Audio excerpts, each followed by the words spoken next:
From Tampa Bay streaming news leader, this is ABC Action News.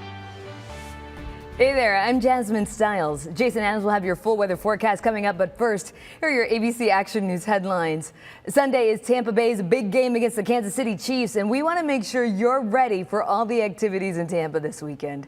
If you're coming from Pinellas County, you can take the water ferry. If you plan to take it Sunday, the first trip leaves at 10:30 in the morning. Once you're in Tampa, you can ride the Heart Bus, scooters, bikes, or the free Tico streetcar. There's also a free shuttle service that makes 9 stops from 11 a.m. until 11 p.m. We have all of this for you on our website. That's abcactionnews.com. Local health experts are now urging fans to stay vigilant by keeping COVID-19 precautions in mind. They say they know everyone is excited about their hometown team making it to the Super Bowl, but if people aren't careful, it could have lasting effects for weeks to come. Mask requirements and social distancing will be enforced at the game.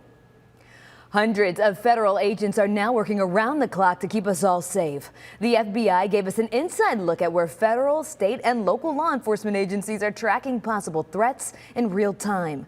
Tampa is now broken up into zones, and multiple teams are scanning surveillance cameras, following up on possible threats and watching anything suspicious in public. We're here to predict what may happen, prepare for what may happen, and then respond if something were to happen.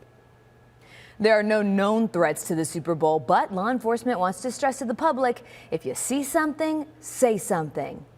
Now, whether you're a super football fan or just someone who watches the big games for commercials, we're all looking forward to the halftime show. Organizers promise a show like you've never seen before. When The Weeknd hits the stage, he says there will not be a traditional stage on the field, and instead he'll be using different parts of the stadium, including the pirate ship. And if you happen to be near Raymond James Stadium, you might get a sneak peek at the Super Bowl's big flyover. Practice is set to take place between 6:15 and 6:45 this evening. Last week, we found out the pilots carefully listened for the final note of the anthem to time that flyover just right. Now here's Jason Adams with your forecast.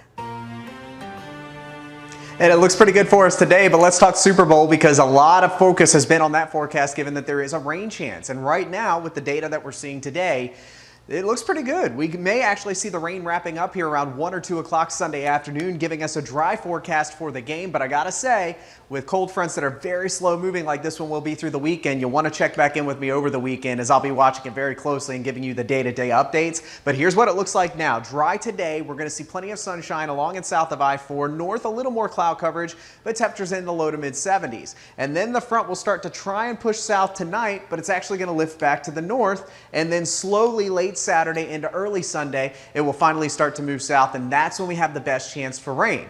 The question, though, will it get out of here in time for the game? And like I had mentioned a second ago, right now, Jasmine, it looks like that will be the case. Appreciate that, Jason.